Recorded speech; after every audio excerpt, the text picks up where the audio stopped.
Regreso con mi ex, me dijo mi esposa, después de 15 años de matrimonio. Y me voy a llevar la mitad de todo. Mi esposa pasó 15 años amenazando con quitarme todo.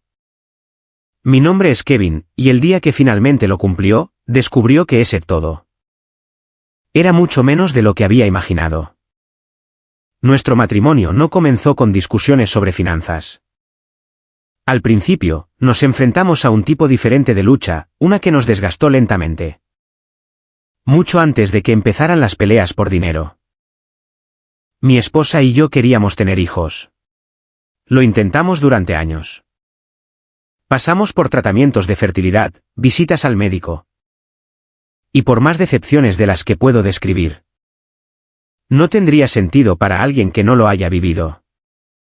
Cada intento fallido creaba distancia entre nosotros. Cada prueba con resultado negativo añadía peso a un silencio, el cual se volvía más pesado con cada mes que pasaba. Nunca hablamos de cuánto nos estaba destrozando todo esto. En cambio, dejamos que la frustración se acumulara, hasta que empezó a filtrarse de otras maneras. Las pequeñas discusiones se convirtieron en grandes peleas. Las conversaciones se transformaron en acusaciones. Para cuando aceptamos que tener hijos biológicos no iba a ser posible para nosotros. El hábito de pelear ya había echado raíces en nuestro matrimonio. La lucha por la fertilidad no nos destruyó directamente, pero creó grietas en nuestros cimientos. Por donde todo lo demás terminó cayendo. El dinero se convirtió en el nuevo campo de batalla. Después de que los problemas de fertilidad pasaran a un segundo plano. Mi esposa tenía expectativas sobre cómo debíamos vivir, y esas expectativas, simplemente, no encajaban con la realidad de nuestra situación financiera. Yo dirigía mi propio negocio, lo que significaba que nuestros ingresos subían y bajaban. Dependiendo de cómo llegaban los contratos, y de cómo se movía el mercado. Algunos años fueron buenos. Otros años, requerían un presupuesto cuidadoso, y decirle que no a las cosas que queríamos. Mi esposa no lo veía de esa manera. Ella creía que yo me estaba conteniendo, que era demasiado cauteloso con los gastos. Y que le estaba negando el estilo de vida que se merecía. Después de todo lo que habíamos pasado juntos. Cada conversación sobre una compra se convertía en un debate. Cada factura que llegaba por correo se convertía en una oportunidad para que ella me recordara que yo no estaba proveyendo lo suficiente. La discusión final ocurrió en una tarde, una que no parecía diferente a cualquier otra. Había llegado a casa del trabajo, y ya sentía la tensión en el ambiente. Incluso antes de que ella abriera la boca, para empezar una pelea directamente. Desde que su amiga se compró una nueva Range Rover. Ella había estado insatisfecha con su RAV4 de hace 3 años. Esta interacción comenzó con comentarios indirectos, y con quejas. No esperé a que ella explotara. Traté de explicarle, como ya lo había hecho docenas de veces antes, que nuestro presupuesto no permitía tener todo lo que ella quería en ese momento. Y que debíamos ser pacientes, y estratégicos con las compras grandes. Ella no quiso escucharlo. Su voz se hizo más fuerte. Sus acusaciones se volvieron más afiladas. Me dijo que yo era un tacaño, que me importaba más cualquier otra cosa que su felicidad. Y que le había hecho desperdiciar los mejores años de su vida. Luego, pronunció las palabras que ya había escuchado tantas veces. Me dijo que iba a volver con su exnovio. Anunció que, cuando se fuera, se llevaría la mitad de todo lo que yo tenía. Lanzó esta amenaza como si fuera un arma, esperando que yo me desmoronara. De la misma manera que lo había hecho en años anteriores, cuando ella decía lo mismo. En el pasado, esa amenaza me hacía entrar en pánico. Me disculpaba por cosas en las que no me había equivocado. Prometía cambiar, gastar más dinero, y ser mejor. Le rogaba que no se fuera, aterrorizado de perder el matrimonio, en el cual había invertido tanto de mí mismo. Pero, estando de pie en esa cocina, en esa tarde en particular, algo fue diferente. El pánico no apareció. La desesperación no subió por mi pecho.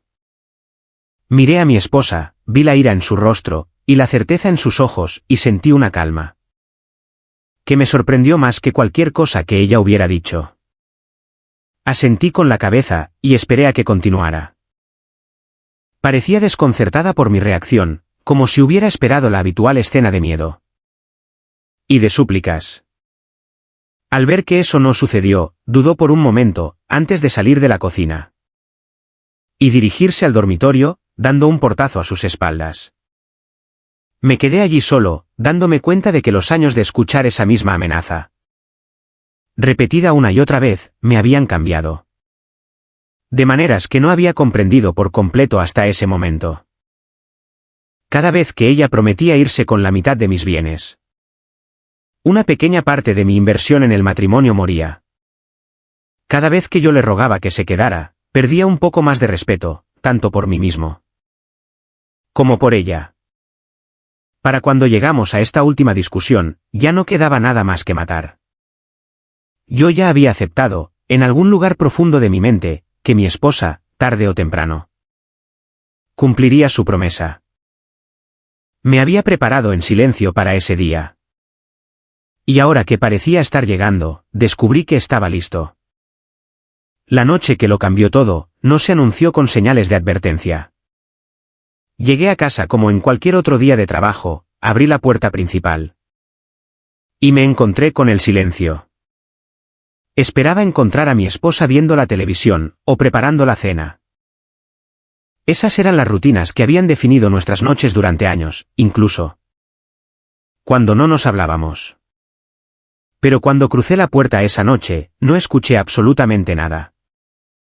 Grité el nombre de mi esposa, pero no recibí respuesta. Dejé mis llaves en la mesa cerca de la entrada, y caminé hacia la sala de estar, donde noté de inmediato que algo andaba mal. Las fotografías enmarcadas que mi esposa había colgado en la pared, imágenes de su familia y fotos de viajes que a ella le importaban, habían desaparecido.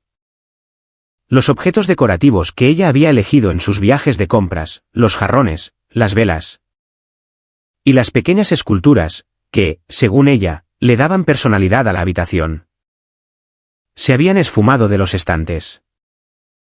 Me dirigí a la cocina, y encontré el mismo vacío. Su taza de café favorita ya no estaba en la alacena. El refrigerador todavía tenía comida. Pero los productos específicos que ella compraba para sí misma, ya no estaban allí. Caminé por la casa, con una creciente conciencia de lo que estaba a punto de descubrir. Y cada habitación confirmaba lo que la anterior ya me había sugerido. El armario del dormitorio contó la historia completa. Su lado estaba vacío.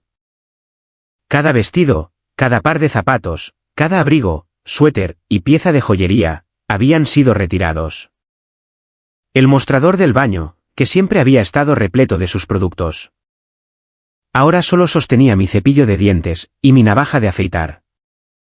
Me quedé de pie en la puerta del dormitorio, y miré hacia la cama, donde había una pila de papeles perfectamente centrada sobre el edredón. Supe lo que eran, incluso antes de recogerlos. Había imaginado este momento, durante las horas tranquilas cuando mi esposa no estaba en casa. Y me permitía pensar, en lo que pasaría si alguna vez cumpliera sus amenazas. Los papeles de divorcio eran gruesos, preparados profesionalmente, y estaban llenos de exigencias. Ella quería la casa. Quería una parte de mi negocio. Quería pensión alimenticia, y una división de bienes que asumía. Que yo tenía mucha más riqueza de la que realmente poseía. No había ninguna nota adjunta a los papeles. Ninguna carta explicando por qué había elegido este día en particular para irse. Ningún mensaje final que ofreciera un cierre, o siquiera que mostrara enojo. Simplemente, había empacado sus pertenencias, acomodado los documentos legales sobre la cama. Y había abandonado nuestro matrimonio. De la misma manera que había amenazado con hacer durante años. Esperaba sentirme devastado. En cambio, solo sentí tristeza, pero nada extremo. Una tristeza por los 15 años que habíamos pasado juntos. Y por los sueños que alguna vez compartimos. Me senté con los papeles en las manos, acepté que mi matrimonio había terminado. Y empecé a pensar en lo que debía hacer a continuación. A la mañana siguiente, me desperté más temprano de lo habitual. Preparé café, y me senté a la mesa de la cocina, con el teléfono en la mano. Revisando mis contactos, hasta que encontré el nombre que estaba buscando. Un colega del trabajo, me había dado el número de un abogado de divorcios, unos meses antes. Durante una conversación donde mencioné, sin entrar en detalles, que mi matrimonio estaba pasando por dificultades. Había guardado el número, pero nunca llamé. Hacer esa llamada habría significado admitir que mi matrimonio no tenía salvación. Y yo no había estado listo para reconocer eso. Mientras mi esposa todavía viviera bajo el mismo techo. Ahora, ya no quedaba ningún matrimonio que proteger. Marqué el número, antes de que pudiera convencerme de no hacerlo. La oficina del abogado respondió al tercer timbre. Y le expliqué mi situación en términos muy claros. Mi esposa se había ido. Me había entregado los papeles de divorcio. Necesitaba representación legal. La recepcionista tomó mis datos, y me dijo que el abogado podría reunirse conmigo más adelante. Esa misma semana. Acepté la cita, y pasé el resto de la mañana reuniendo toda la documentación financiera que pude encontrar en la casa. Estados de cuenta bancarios de hace varios años, registros de mi negocio, que mostraban ingresos, gastos, y márgenes de ganancia, recibos de compras importantes que había hecho con mi propio dinero. Y registros de propiedad, que sabía que se volverían importantes una vez que comenzara el proceso legal. Organicé todo en carpetas, y las etiqueté claramente, preparándome para una pelea que siempre esperé que nunca llegara. La primera reunión con mi abogado fue muy directa. Le expliqué la historia de mi matrimonio. Las amenazas que mi esposa había hecho a lo largo de los años. Y las exigencias descritas en los papeles de divorcio que había dejado. Mi abogado escuchó atentamente, y me hizo preguntas sobre bienes específicos, en particular, sobre la casa en la que habíamos vivido. Y el negocio que yo había construido durante nuestro matrimonio. Respondí con honestidad, explicando que la casa, en realidad, no estaba a mi nombre. Y que los ingresos de mi negocio habían disminuido en los últimos años. Debido a las condiciones del mercado. Mi abogado asintió con la cabeza, y tomó notas, luego. Me explicó lo que podíamos esperar en los próximos meses. Mi esposa creía claramente, que tenía derecho a un acuerdo financiero significativo. Asumía que la casa era propiedad conjunta, porque habíamos vivido allí juntos. Pensaba que el éxito de mi negocio significaba que había cuentas de ahorro ocultas. E inversiones de las cuales podía reclamar una parte. Asumía que el estilo de vida que habíamos mantenido, era un reflejo de ingresos disponibles. En lugar de un presupuesto cuidadoso, y deudas ocasionales. El divorcio se volvió conflictivo casi de inmediato. Mi esposa contrató a un abogado agresivo, quien presionó con fuerza para obtener la máxima compensación financiera. Sus demandas iniciales se basaban en las suposiciones que mi esposa había mantenido durante todo nuestro matrimonio. Todo divorcio implica un proceso llamado divulgación financiera. A ambas partes se les exige presentar documentación completa de todo lo que poseen, todo lo que deben, y cada fuente de ingresos que reciben. Este proceso existe para garantizar que ninguna de las partes pueda ocultar bienes, ni falsificar su situación financiera, durante la división de propiedades. Para la mayoría de las parejas que se divorcian, esta fase es tediosa, pero sencilla. Para mi esposa, se convirtió en el momento en que sus años de suposiciones se desmoronaron hasta hacerse polvo. La primera gran revelación ocurrió durante una sesión de mediación, cuando mi abogado presentó las escrituras de la casa. Mi esposa estaba sentada al otro lado de la mesa, flanqueada por su abogado, y observé su rostro cuando el documento fue colocado frente a ella. La escritura indicaba claramente que mis padres eran los propietarios legales del inmueble.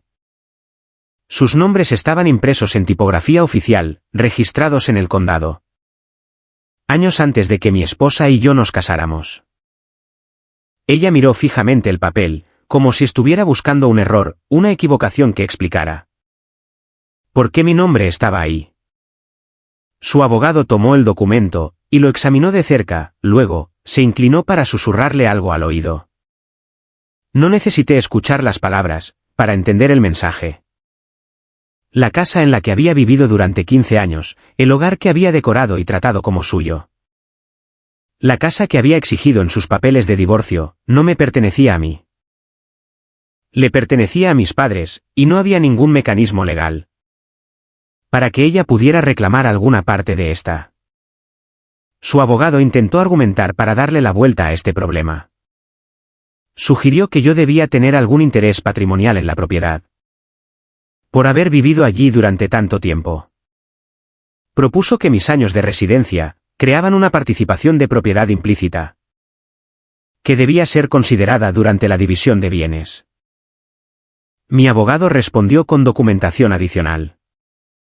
Yo había guardado registros de cada pago relacionado con la casa, y esos registros demostraban que ningún dinero proveniente de mi matrimonio se había destinado a la hipoteca, a los impuestos sobre la propiedad, ni a ninguna reparación importante.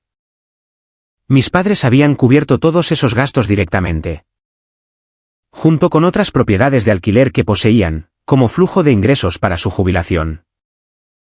Nos habían permitido, a mi esposa y a mí, vivir en la casa como un favor, mientras mi negocio se establecía, pero nunca me habían transferido ningún derecho de propiedad. La casa era suya legalmente, financieramente, y en todos los sentidos que le importaban al tribunal.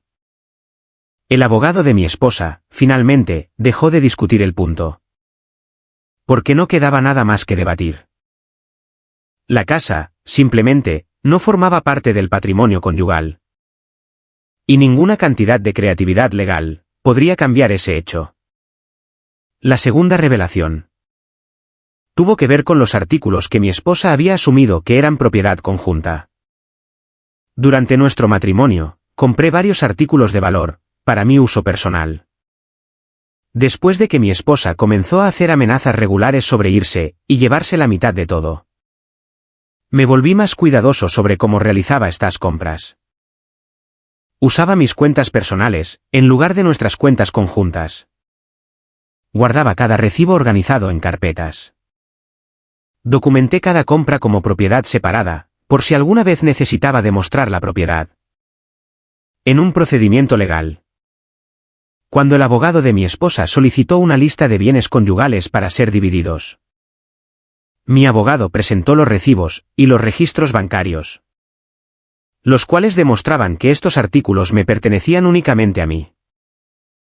Mi esposa había asumido que todo en la casa era propiedad compartida, porque vivíamos juntos. Pero la ley no funciona de esa manera. La propiedad comprada con fondos individuales, documentada claramente, y nunca mezclada con bienes conyugales, sigue siendo propiedad personal. Su lista de demandas se redujo considerablemente cuando estos artículos fueron retirados de la consideración. La revelación final fue la que pareció afectar a mi esposa más profundamente. Durante todo nuestro matrimonio, ella había creído que el éxito de mi negocio significaba que yo estaba acumulando riqueza en alguna parte. Imaginaba cuentas de ahorro llenas de dinero que le estaba ocultando, carteras de inversión creciendo en segundo plano, y reservas de efectivo que financiarían el estilo de vida que ella sentía que tenía derecho a reclamar durante el divorcio. La divulgación financiera destruyó esta fantasía. Mi negocio había experimentado una disminución en sus ingresos en los últimos años, debido a los cambios en el mercado y a la pérdida de contratos. Los estados de cuenta bancarios que proporcioné mostraban saldos modestos, no fortunas ocultas. Las cuentas de inversión que ella esperaba encontrar simplemente no existían. Había estado viviendo dentro de mis posibilidades, reinvirtiendo las ganancias en el negocio durante los años buenos y ajustando los presupuestos durante los años difíciles. Ninguna riqueza secreta esperaba ser descubierta. El estilo de vida que habíamos mantenido durante nuestro matrimonio reflejaba un presupuesto cuidadoso y la generosidad de mis padres con la vivienda. No ingresos disponibles que alguien le estuviera ocultando. Observé el rostro de mi esposa durante esta parte de la divulgación. Había entrado al proceso de divorcio con la confianza de que se iría con un acuerdo económico sustancial. Había contratado a un abogado agresivo y había hecho exigencias que asumían que yo era mucho más rico de lo que realmente era. A medida que cada documento se presentaba, y cada suposición se contradecía con pruebas, su expresión pasó de la confianza a la confusión, y luego a una frustración visible. Le susurró de manera urgente a su abogado, en múltiples ocasiones durante la sesión.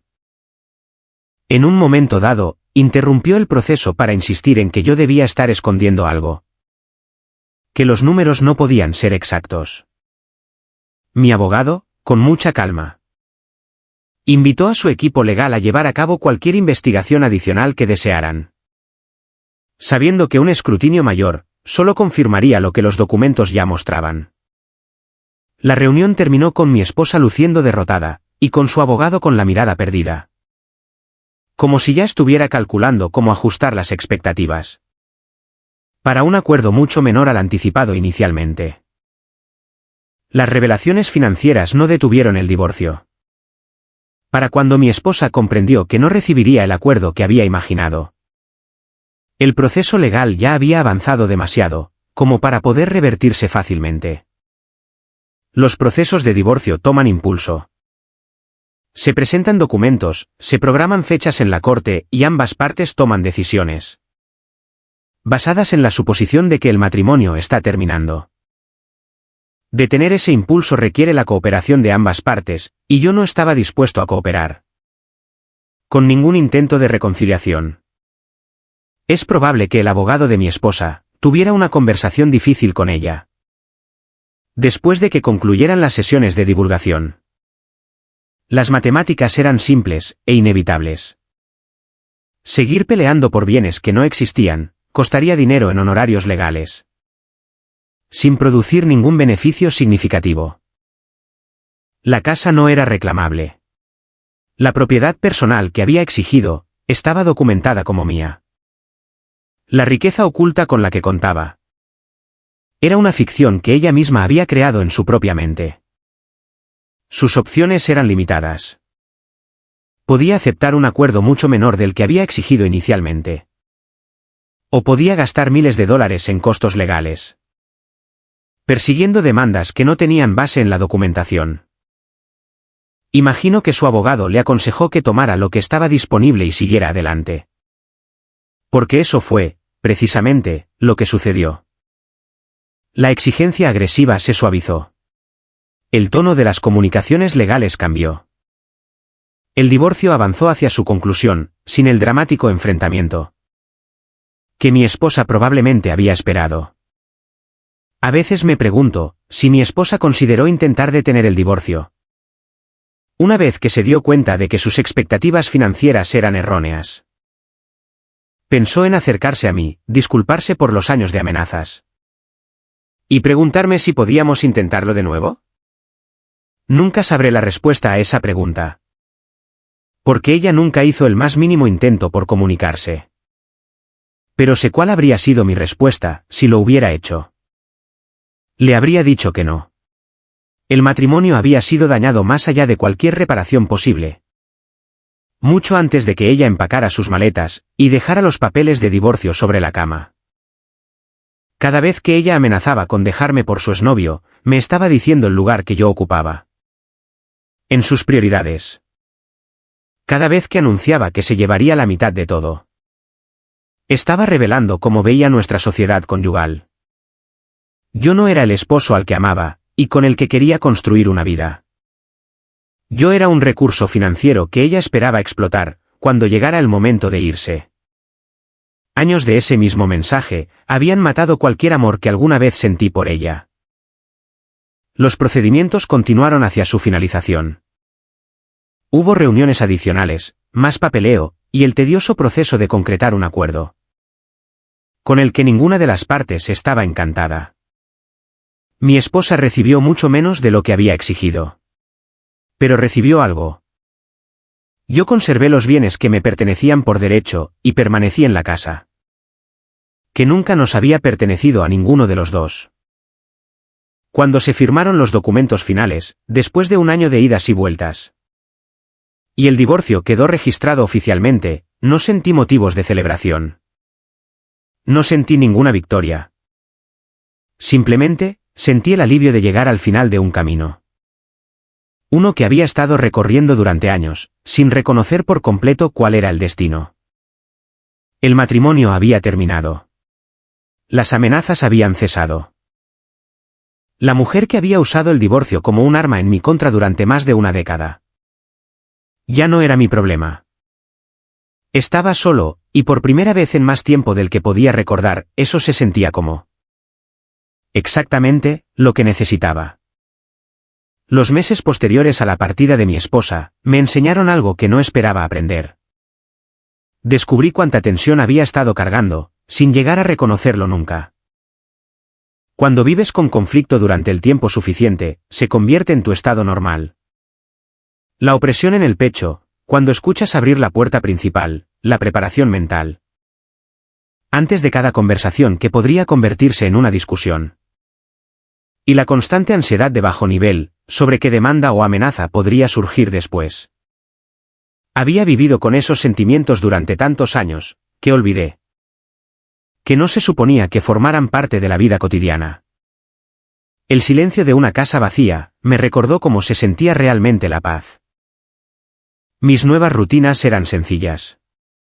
Me despertaba sin el peso de anticipar una pelea. Preparaba café, y me sentaba a la mesa de la cocina, a leer las noticias. Iba al trabajo, y me enfocaba en reconstruir mi negocio. Sin sentir culpa por no ganar lo suficiente, o por no gastar lo suficiente. Cuando volvía a casa por la noche, la casa estaba en silencio, y el silencio era cómodo. En lugar de siniestro. Cocinaba comidas sencillas para una persona.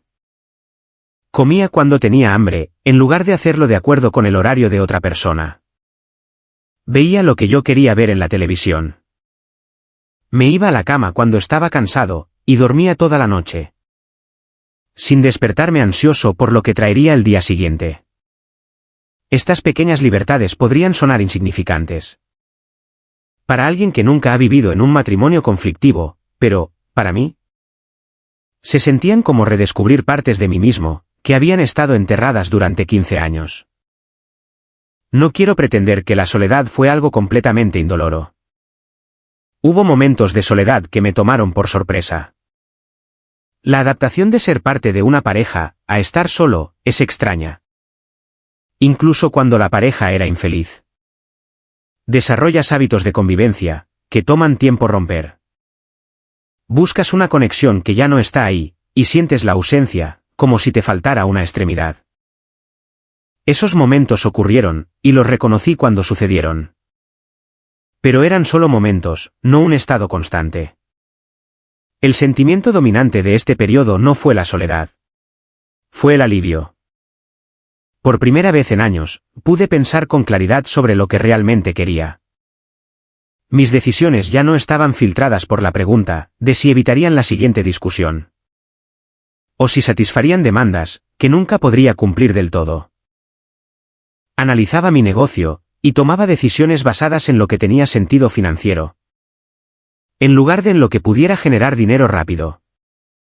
Para financiar las compras que mi esposa insistía en que necesitábamos. Miré hacia mi futuro, y vi posibilidades, en lugar de obligaciones.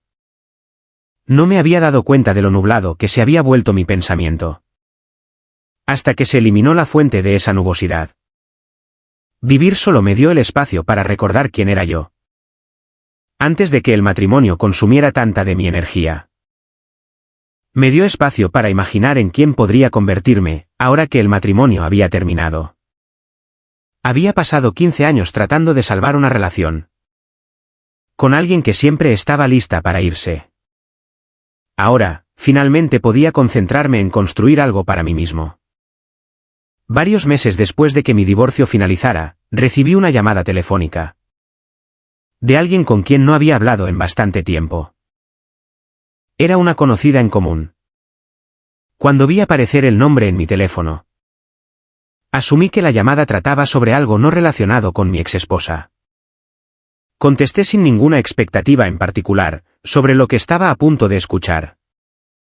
La conversación comenzó con una charla trivial, las preguntas habituales sobre cómo estaba y qué había estado haciendo desde el divorcio. Di respuestas breves sin entrar en detalles, porque había aprendido a ser cuidadoso con la cantidad de información que compartía con personas que todavía tenían conexiones con mi exesposa. Después de unos minutos, la conocida fue al verdadero propósito de la llamada. Quería contarme lo que le había pasado a mi exesposa, desde que terminó nuestro matrimonio. Escuché sin interrumpir, mientras ella me explicaba que mi exesposa, efectivamente, había vuelto con su antiguo novio. Finalmente había cumplido la promesa que había hecho tantas veces, y ahora estaba viviendo con él. La conocida compartió detalles adicionales, los cuales pintaban un panorama más completo de la situación. El exnovio nunca se había casado, a pesar de tener unos 40 años. Tenía 2 hijos de 2 mujeres diferentes, y con ninguna de ellas había mantenido una relación estable. Este era el hombre, al que mi exesposa había exhibido como la alternativa superior a mí durante más de una década. No me sorprendió ninguna de esta información. Mi esposa había dejado claras sus preferencias durante todo nuestro matrimonio. Y yo siempre había sabido que, si alguna vez se iba, iría directo con él. Lo que yo no sabía, y lo que la conocida reveló durante nuestra conversación, era que el reencuentro no había salido nada bien. Mi exesposa se sentía infeliz, a los pocos meses de estar de lleno con su ex. El exnovio no era el proveedor estable, que ella había imaginado que sería. La conocida no entró en detalles específicos sobre lo que estaba saliendo mal. Pero el mensaje general era muy claro. Mi exesposa había cambiado una situación por otra, y la nueva estaba resultando ser peor de lo que había dejado atrás. Escuché esta información sin decir mucho. Cuando la conocida terminó de hablar, le agradecí por la actualización, y finalicé la llamada, sin comprometerme a ninguna otra conversación futura sobre mi exesposa. Después de colgar el teléfono, me senté a solas con mis pensamientos por un rato. Examiné mis propias reacciones a la noticia, e intenté comprender lo que estaba sintiendo. Busqué satisfacción o reivindicación, algún sentido de que se estaba haciendo justicia, o de que el karma estaba llegando para castigar a mi exesposa por los años de amenazas y de manipulación. No encontré esos sentimientos. No sentí ninguna alegría ante la idea de que ella sufriera las consecuencias por sus decisiones. Pero tampoco sentí una compasión lo suficientemente fuerte como para inspirarme a actuar. Cualquier cosa que estuviera experimentando ahora era el resultado de las decisiones que había tomado libre y repetidamente. Esas elecciones tenían consecuencias, y esas consecuencias eran suyas para lidiar con ellas, sin mi involucramiento. Alrededor de 1 año y medio después de que finalizara mi divorcio, la misma conocida en común volvió a contactarme. Esta vez, la conversación superó rápidamente las charlas triviales, y llegó a una petición directa. La conocida me explicó que la situación de mi exesposa se había deteriorado significativamente desde nuestra última conversación. La relación con su exnovio había empeorado, en lugar de mejorar. Estaban peleando constantemente. Y la estabilidad financiera que mi exesposa esperaba encontrar con él, nunca se había materializado. Ella estaba luchando para mantenerse por sí misma, y aparentemente, les había expresado a amigos en común que estaba en una posición muy difícil, con muy pocas opciones disponibles. La conocida formuló la petición con cuidado, apelando a los años que mi exesposa y yo habíamos pasado juntos. Seguramente, después de 15 años de matrimonio, existía alguna preocupación residual por su bienestar. Yo podría encontrar la manera dentro de mí de ayudarla de alguna forma durante este momento tan difícil. No respondí de inmediato. Me senté con la petición, y la consideré seriamente, en lugar de descartarla de inmediato. Pensé en los 15 años que mi exesposa y yo habíamos compartido. Recordé los primeros días de nuestro matrimonio, cuando estábamos unidos contra los retos de los tratamientos de fertilidad y la decepción de los intentos fallidos de tener hijos. Recordé momentos de una verdadera sociedad de pareja, antes de que el patrón de amenazas y discusiones financieras envenenara nuestra relación. Intenté recordar la persona que mi esposa había sido, antes de que empezara a tratar nuestro matrimonio como algo de lo que podía salir cada vez que se sintiera insatisfecha. Busqué la compasión a la que la conocida me estaba pidiendo que accediera. El sentido de obligación que proviene de haber construido una vida con alguien, incluso cuando esa vida finalmente se vino abajo.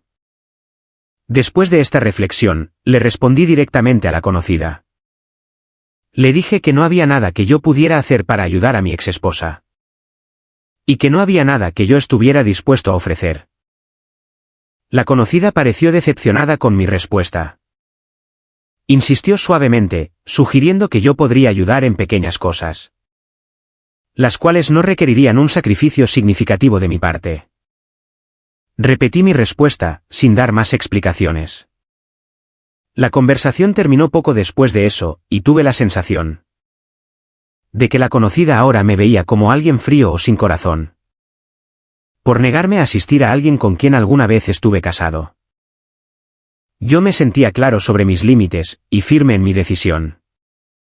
Reabrir el contacto con mi exesposa significaría reabrir cada fuente de conflicto y de estrés, de las que me había esforzado por escapar, a lo largo de los últimos 18 meses.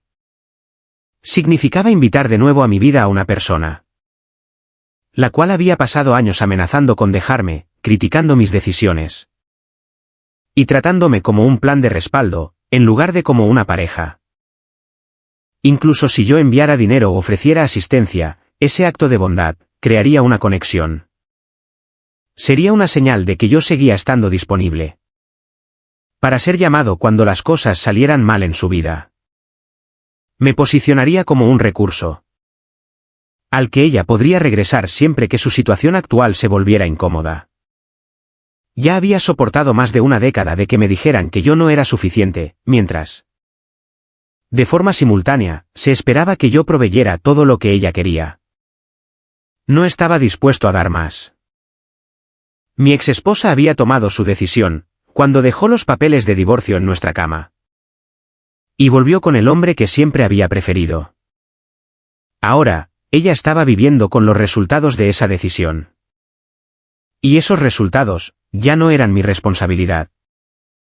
Después de mi conversación con la conocida en común, sobre la idea de ayudar a mi exesposa, tomé una serie de acciones finales, que cerraron la puerta a cualquier contacto en el futuro.